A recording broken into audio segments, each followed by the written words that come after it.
সিলেটের একজন আলিম তিনি বলতেছেন নবীজি আরশে আজিমে গেছেন, এটা কোনো ভাবে এটা প্রমাণিত না। আরশে আজিমে নবীজি গেছেন এটা বলে প্রমাণিত না। এই কথাগুলি যখন শুনি খুব কষ্ট লাগে।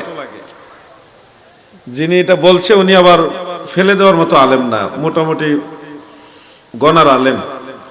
আল্লাহ রসুল আরশে আজিমে কেন যাবে? আরশে আজিমে এটা তো নরমাল জায়গা, এটা তো বেশি একটা উপরে না, এর উপরে বহু কিছু আছে। আরশের উপরে লৌহে মাহফুজ আছে, লৌহে মাহফুজের কাছে নবীজি গেছেন। নবীজি বলেন আমি উপরের দিকে যাচ্ছিলাম, তো লৌহে মাহফুজের কলম যে লিখতেছে না, আসমাউ ফিহা সারিফ আল আকলাম, কলম যে লিখতেছে এই লেখার চিরচির শব্দ আমি লৌহে মাহফুজের কাছে দাঁড়ায় শুনতে পাইলাম। সুবহানাল্লাহ। এজন্য ইবনে হাজার আসকালানী, ইমাম বদরুদ্দিন আইনি তিনারা লিখেছেন আমার নবীজির ওই যে কলমের আওয়াজ শোনার জায়গাটা হলো ফাওকাল আরশ, আরশে আজিমের উপরে। যারা আজও পর্যন্ত নবীজি আরশে আজিমে গিয়েছেন এটাই মানতে পারছেন না, আমার মনে হয় তাদের ইমানের মামলায় কিছুটা ঝামেলা আছে। নবীজি কতটুকু গেছেন এটা নবীজি নিজে এরিয়া দেয় না, আল্লাহও প্রকাশ করে নাই। আল্লাহ তাআলা এমনি বলছে সুম্মা দানা ফাতাদাল্লাহ ফাকানা কাবা কাউসাইনি আও আদনা।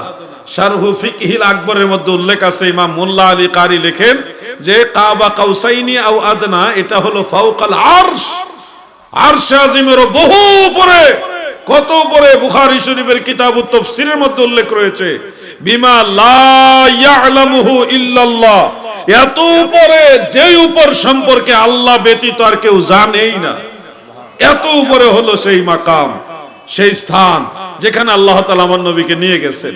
আর আমাদের ভাইরা ওনারা ওয়াজ করতেছে যে আমার নবীজি আরশে আজিমে গেছে কিনা এটা নিয়েও কথা আছে। কি আজীব বুকা কোথাকা। ইমাম গাজ্জালী রহমাতুল্লাহ আলাইহি বলছিল যে নবীজি আল্লাহ তাআলাকে চর্মচক্ষু দ্বারা দেখে নাই। ইমাম গাজ্জালী রহমাতুল্লাহ আলাইহি এটা বলছিলেন। তিনাকে আবার রদ করেছেন হযরত মুজাদ্দিদ আল ফিসানি রহমাতুল্লাহ আলাইহি।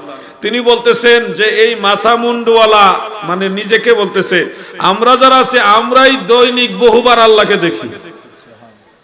যাদের মাথা মুন্ডু ঠিক আছে তারা কখনোই কথা অস্বীকার করে না যে আল্লাহকে দেখা যায়। আমরা যারা জান্নাতে যাব আমরাও তো আল্লাহকে দেখবো, নাকি? দেখবো। 14ই পূর্ণিমার রাতে যে চন্দ্র দেখা যায় ওইভাবে আল্লাহকে দেখা যাবে, এটা হাদিসে মুতাওয়াতির দ্বারা সাহাবীত। জান্নাতে কি আমরা রুহানি ভাবে যাব না সশরীরে যাব? টেনশনে পড়ে গেছেন নাকি? জান্নাতে সশরীরে যাব। হাসরের ময়দানে আল্লাহ তাআলা আমাদেরকে সশরীরে তুলবেন, রূহ এবং দেহ দুইটা একসাথে করে হাসরের ময়দানে তুলবেন।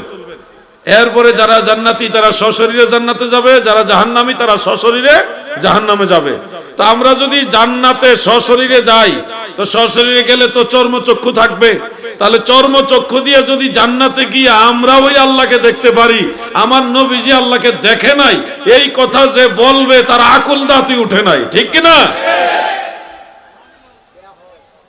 ভাই আমার, দুনিয়া থেকে আল্লাহকে দেখা সম্ভব না চর্মচক্ষু দ্বারা।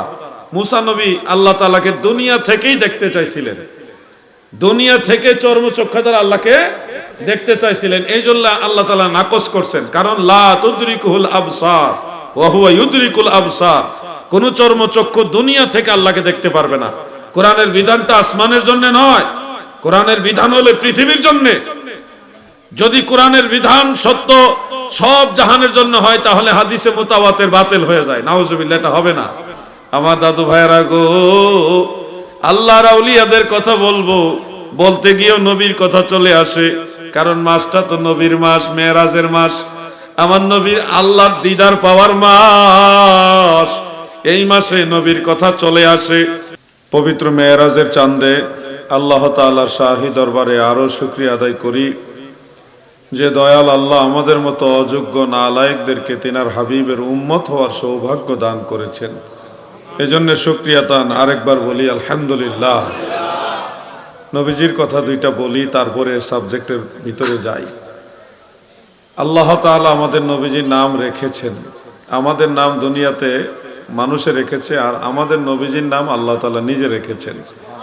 বড় মায়া করে মহব্বত করে আমার নবীর নাম রেখেছেন মুহাম্মদ সাল্লাল্লাহু আলাইহি ওয়াসাল্লাম। এই নামের একটা বিশেষত্ব আছে, হাম্মাদা ইউহাম্মিদু তাহমিদান ফাহুয়া মুহাম্মিদুন ওয়া হুম্মিদা ইউহাম্মাদু তাহমিদান ফাহুয়া মুহাম্মাদুন। এটা হলো ইসমে মাফউল, যার বাংলা অর্থ হলো প্রশংসিত। আরবিতে লুগাতের কিতাবে লেখা হয়েছে আল্লাযী ইউহমাদু হামদান বা'দা হামদিন, যিনি এমন একজন মহান ব্যক্তি আল্লাযী ইউহমাদু, যার প্রশংসা করা হয়, হামদান প্রশংসা, বা'দা হামদিন প্রশংসার পরেও যার প্রশংসা করা হয় তেনাকে বলা হয় মুহাম্মদ সাল্লাল্লাহু আলাইহি ওয়াসাল্লাম। আল্লাহ তাআলা আমার নবীজির প্রশংসা নিজেই করেছেন। নবীজির প্রশংসা আল্লাহ তাআলা নিজে করেছেন। নবীজি যখন দুনিয়াতে শুভাগমন করেন সেদিন সমস্ত ফেরেশতাদেরকে আল্লাহ তাআলা বললেন, 70,000 ফেরেশতা তোমরা একসাথে দাঁড়াও, 70,000 ফেরেশতা একসাথে দাঁড়াও, দাঁড়ায়া আমার হাবিবের উপরে সালাত ও সালাম পেশ করো। নবীজির মহব্বতের বাণী সারা কুল মাখলুকাতে আল্লাহ তাআলা ছড়ায় দিলেন। যেদিন নবীজি দুনিয়াতে শুভাগমন করেন সেদিন কাবা ঘর আমার নবীজির দিকে, নবীজির ঘরের দিকে ঝুঁকে গেছেন আল্লাহর হাবিবের তাজিমে। সুবহানাল্লাহ। আল্লাহ তাআলা আমার নবীজির নাম আল্লাহর আরশে আজিমের মধ্যে লিখে দিয়েছেন। আরশের প্রতিটি খুঁটির মধ্যে নবীজির নাম লেখা। জান্নাত বানাইছে, সেই জান্নাতের গেটের মধ্যে নবীর নাম লেখা। জান্নাতে অসংখ্য গাছ আছে, সেই গাছের প্রতিটি পাতায় পাতায় আল্লাহ তাআলা আমার নবীর নাম লিখে দিয়েছেন। এই বিশ্ব জুড়ে ঘোরে, এই সারা জাহান ঘোরে, যার জোড়া পাবে না আমার নবীর মতো আর নবী পাবে না, আমার নবীর মতো আর নবী পাবে না। যার ইশকে মত্ত হলেন খোদে আল্লাহ রব্বানা, যার ইশকে মত্ত হলেন খোদে মাওলা রব্বানা, আমার নবীর মতো আর নবী পাবে না। বলুন না, আমার নবীর আর নবী। এমন একজন নবী যাকে আল্লাহ তাআলা মেরাজ করাইবার জন্যে 7 আসমান পার করাইয়া, আরশ কুরসি লৌহ কলম পার করাইয়া, সিদরাতুল মুনতাহা এটা তো কাছের জায়গা, আরশ কুরসি লৌহ কলম পার করাইয়া কাবা কাউসাইনি আও আদনা ওইখানে নিয়েছেন।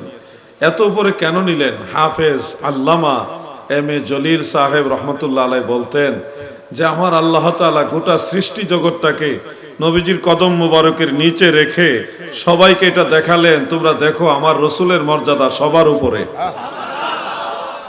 এই জন্য আল্লামা শেখ সাদি রহমতুল্লাহ আলাইহি লিখেছেন, বালাগাল উলা বিকামালিহি কাশাফাদ দুজা বিজামালিহি হাসনাত জামিউ খিসালিহি সাল্লু আলাইহি। প্রথম কথাটাই হলো বালাগাল উলা বিকামালিহি, যিনি তার কামালিয়াতের দ্বারা, যোগ্যতার দ্বারা সর্বোচ্চ মর্যাদায় আসীন হয়েছেন, সর্বোচ্চ মর্যাদায় উন্নীত হয়েছেন।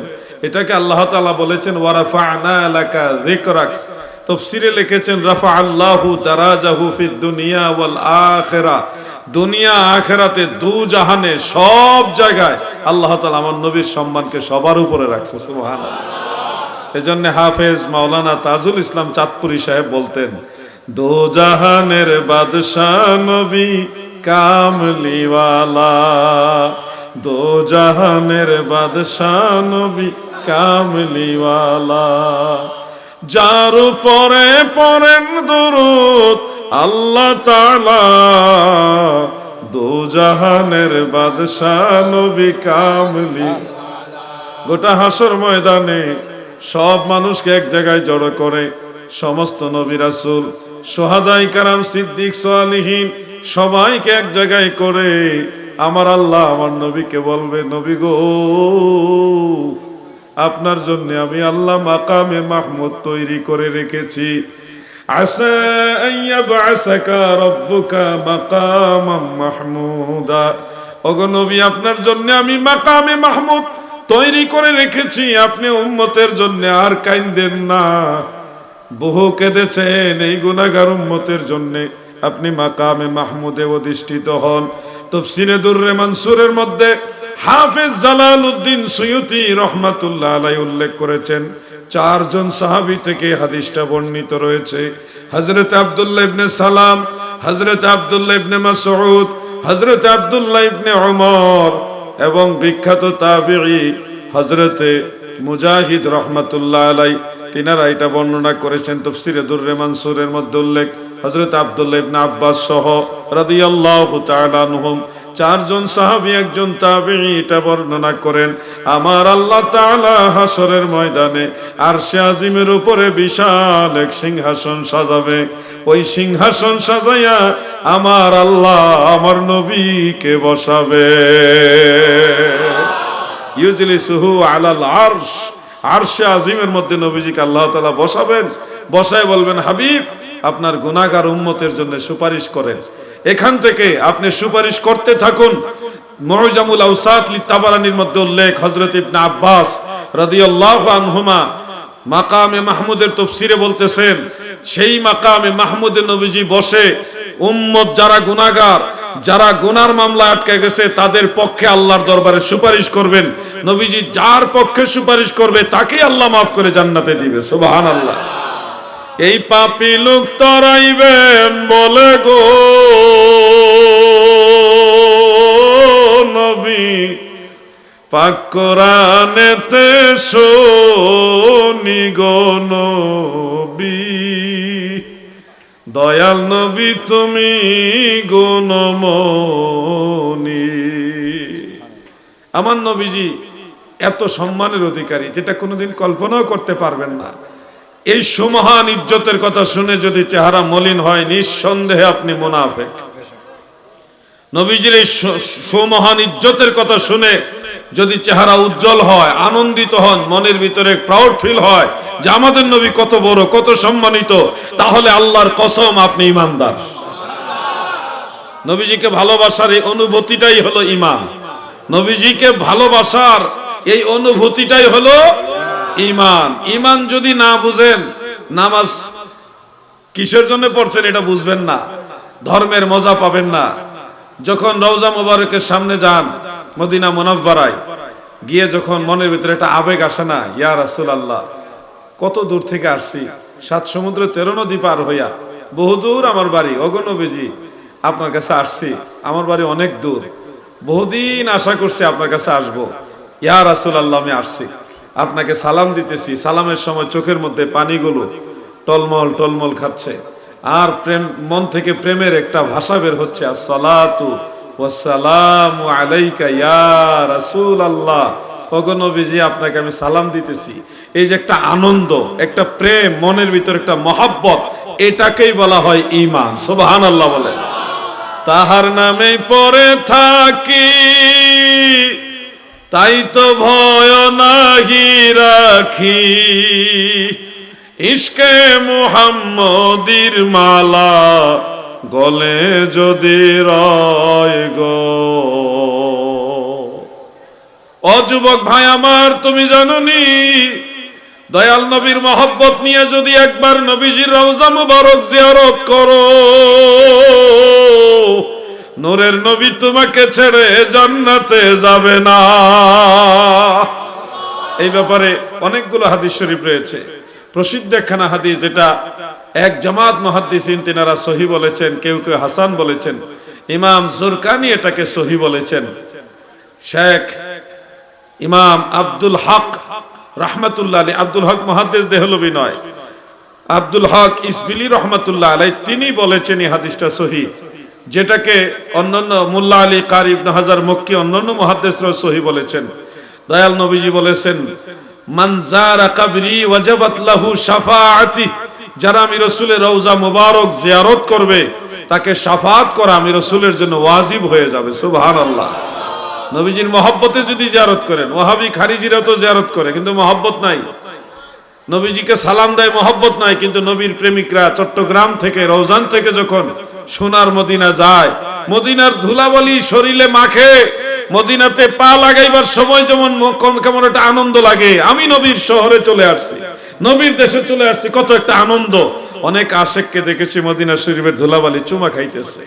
এটা হলো প্রেম। এই যে আনন্দ, এই আনন্দটাই হলো নবীজির উম্মত হয়েছেন, রাহমাতুল লিল আলামিন নবী পেয়েছেন, এটা নবী পাওয়ার আনন্দ। আল্লাহর কসম, এই আনন্দটাই হলো ঈমানের বহিঃপ্রকাশ।